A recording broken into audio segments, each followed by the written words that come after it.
I never thought I'd be the kind of person to get caught up in something like this. I'm a practical woman, always have been. I keep my finances tight, I budget everything, and I don't take risks. That's how I managed to go from paycheck to paycheck in my early 20s to owning my own small business by the time I hit 35. Nothing fancy, just a boutique bookkeeping service that kept me comfortable. That's why, when my bank flagged an account under my name that I had no memory of opening, my first instinct was to assume it was some stupid clerical error. I was so sure it was nothing that I almost ignored it. Almost. It was only after the third flagged account, each one racking up mysterious transactions and overdraft fees, that I started to feel that slow, creeping sense of dread in my gut. I sat at my kitchen table with my laptop open, pulling up statements from accounts I had supposedly opened in banks I had never even stepped foot in. The numbers were staggering. Thousands of dollars moved around in deposits and withdrawals, a messy trail of transactions that made no sense.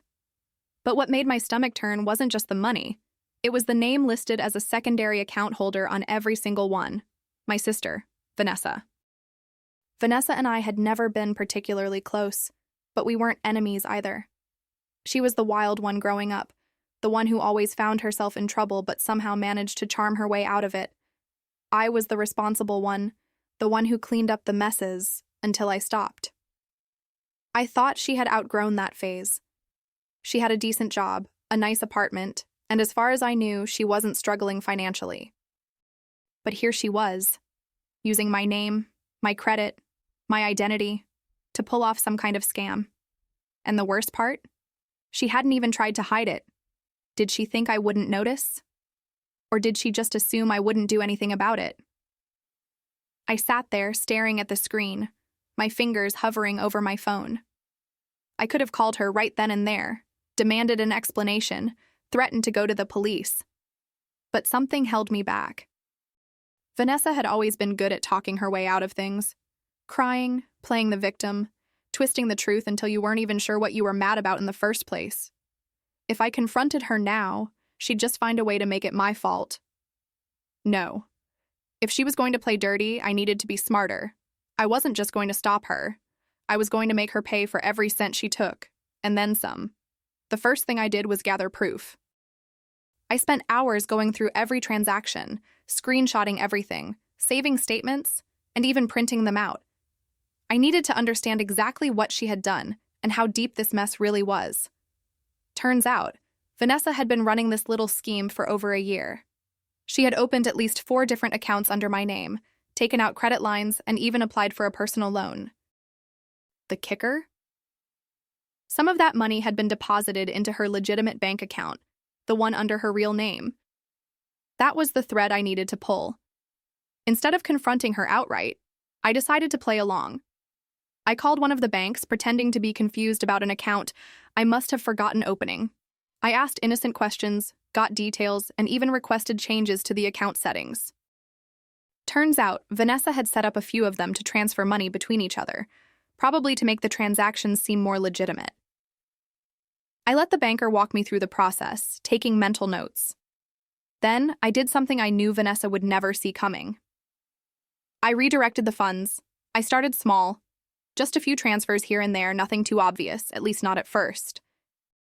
I rerouted a couple of her automated deposits straight into one of my personal accounts, just to see if she'd notice. But Vanessa was sloppy. She had set up so many moving parts that she barely paid attention to any of them. When the money disappeared, she probably thought it was just another banking delay or an error she could smooth over. That was my green light. The next step was to flip the game entirely. I used the very same accounts she had opened in my name to take out even larger sums of money. Except now, I was sending it straight to creditors under her real name. Credit cards, overdue bills, even a few outstanding loans she had probably hoped to ignore forever. Every dollar she had stolen from me, I funneled into debts that would haunt her for years. The best part? Every transaction was legally tied to the accounts she had fraudulently opened. If she tried to complain, all she'd be doing was admitting to identity theft. It didn't take long for Vanessa to notice something was wrong. A week after I started my little operation, she called me, her voice dripping with fake sweetness. "Hey, weird question," she said, stretching out the words like she was trying to sound casual. Have you had any weird bank issues lately? Like, I don't know, missing deposits or weird charges? I almost laughed. The nerve of her, acting like we were just two sisters chatting about an innocent mix-up. I played dumb. Oh yeah, actually. My bank flagged some strange activity, but don't worry, I already took care of it. I let those words hang in the air just long enough for her to squirm. There was a pause. Then, in a much tighter voice, she asked, "What do you mean by took care of it?" I smiled, even though she couldn't see me. Oh, just cleaned up a few things. Made sure the right people got their money. It's all sorted now. The silence on the other end stretched long enough that I wondered if she was about to explode or hang up. But Vanessa was a survivor. She didn't lash out, not yet. Instead, she muttered something about needing to check on something and hung up. That's when I knew she was panicking. For the next few days, I could practically feel Vanessa scrambling behind the scenes. I imagined her sitting at her laptop, clicking through her accounts, watching money disappear and debts pile up in her name. She must have called the banks, desperate for answers, only to be met with policies and legal jargon that left her with no real options. She couldn't exactly report the fraud without implicating herself. That was the beauty of it. I had boxed her in completely. Then she showed up at my door. I expected anger, maybe even tears. But when I opened the door, Vanessa was eerily calm. That kind of controlled, forced politeness she always used when she was trying to manipulate someone. She stepped inside without waiting for an invitation, her eyes scanning my apartment like she was looking for something. Evidence, maybe. Proof that I was the one pulling the strings now. "What the hell did you do?" she asked, voice low and steady. I shrugged, walking back to the kitchen like I didn't have a care in the world. "What do you mean? I just fixed a few things." I poured myself a cup of coffee, deliberately slow, letting the tension stretch between us. "You made a mess, Vanessa. I cleaned it up." Her jaw tightened. "You stole my money." Now I laughed. "Your money?" I turned to face her, crossing my arms. "You mean the money you funneled through accounts in my name? The money you stole from me? That money?" She clenched her fists. "You don't understand. I had a plan." "No," I cut her off. "You had a scam. And now it's over." Vanessa's face twisted, that mask of forced calm slipping just a little. She wasn't used to losing. For years, she had gotten away with everything: bad credit, unpaid loans, borrowing money with no intention of paying it back. She played people like chess pieces, always 3 moves ahead, but this time she'd underestimated me.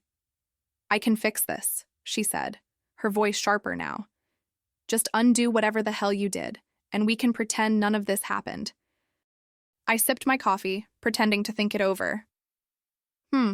Let's see. You opened accounts in my name, took out loans, left me with debts that, if I hadn't caught in time, would have ruined my credit and my business. And now you want me to just undo it? I set my mug down with a soft clink. "Yeah, no, I don't think so." Her nostrils flared. "If you don't fix this, I swear..." "You'll what?" I tilted my head, watching her scramble for a threat she could actually use. She had nothing. If she went to the police, she'd be the one arrested.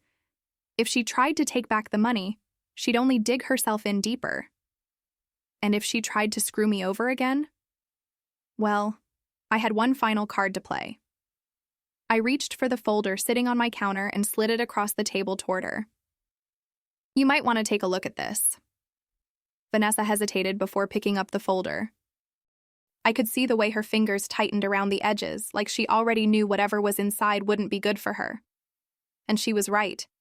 Inside were all the documents I had compiled: bank statements, account registrations, even screenshots of emails she had used to confirm transactions. But the best part? A detailed report I had prepared and almost sent to the authorities. Her eyes darted over the pages, her breath growing shallower with each one she flipped through. I watched as the reality of her situation settled in. She was cornered. No lies, no charm, no crocodile tears could get her out of this one. "You wouldn't," she whispered, but there was no conviction in her voice. I leaned against the counter, arms crossed. You sure about that? She swallowed hard. For the first time in her life, she didn't have an answer. I let the silence drag, watching her unravel. Then, I went in for the kill. Here's what's going to happen, I said, keeping my voice calm, controlled. You're going to pay me back, every single cent. I don't care how you do it. Sell your car, get a second job, take out another loan under your own damn name. But you're paying me back. Vanessa opened her mouth, probably to argue, but I held up a hand to cut her off. And if you ever try to pull something like this again, this folder? I tapped it. It goes straight to the police. No warnings, no second chances. Vanessa stared at me, her face a war zone of emotions, rage, humiliation, desperation. I could see the gears in her head turning, trying to find an escape route, some last-minute trick to flip the situation back in her favor. But there wasn't one. I had her exactly where I wanted, and she knew it. She let out a shaky breath and dropped the folder onto the counter like it physically burned her. Fine, she muttered through clenched teeth. I raised an eyebrow. Fine, what? Her jaw tightened. Fine, I'll pay you back. Every cent, I reminded her. She nodded once, jerky and stiff, like it physically pained her to agree. But I wasn't done. And I want it in writing. Her eyes snapped to mine, widening just slightly. Are you serious? I shrugged. I'm sure you understand. After all, I wouldn't want any misunderstandings. I let the last word drip with meaning. We'll draft up an agreement. You'll pay me back in full, in monthly installments, with interest, same way a bank would. Miss a payment, and the folder goes straight to the authorities. She opened her mouth, maybe to argue, maybe to curse me out, but then she shut it again, because she knew. She knew she didn't have a choice. The next week was the sweetest kind of justice. I had a lawyer friend draft up a repayment agreement, nothing too complicated, just enough to make it legally binding. Vanessa showed up to sign it, looking like she wanted to vomit the entire time. I half expected her to try and weasel out of it, but she didn't. She knew I wasn't bluffing. I watched as she scribbled her name at the bottom of the contract, her signature sharp and angry. When she shoved the pen down on the table, I slid a copy toward her. This one's yours, I said, smiling. Wouldn't want you forgetting the terms. She snatched it up without a word, stuffing it into her purse. Her hands were shaking. I could tell she wanted to scream, to throw something, to somehow turn this around on me. But there was nothing she could do. For the first time in our lives, I was in control, and she was the one cleaning up the mess. And oh, how I enjoyed watching it unfold. Every month, like clockwork, a payment hit my account. Some were late, but she never dared miss one completely. I could only imagine the absolute humiliation it must have been for her, knowing that every dollar she sent my way was a reminder of how she'd lost, and just to make sure she never forgot. Every now and then, I'd send her a little message, just a simple text. Thanks for your payment, Vanessa. Months passed, and Vanessa did what she always did. She adapted. She wasn't the type to apologize, not really, but I could tell she had learned her lesson. She kept her distance, only reaching out when absolutely necessary, usually with short-clipped messages about her payments. At some point, I stopped thinking about the money. It was no longer about the numbers in my account. It was about the satisfaction of knowing she had to work for it, knowing she had to feel the sting of every cent she handed back. That was the real victory. Then one day she called me. Can we be done with this? Her voice was strained, forced calm. I've paid back almost everything. What do you even get out of this anymore? I leaned back in my chair, staring out the window, considering her words. And then I laughed, because the answer was simple. Peace of mind, I said, and a reminder that I'll never let you screw me over again. She exhaled sharply, defeated. I could hear it in the silence that stretched between us. She had no more fight left, no more excuses. She knew now that I wasn't the sister she could manipulate anymore.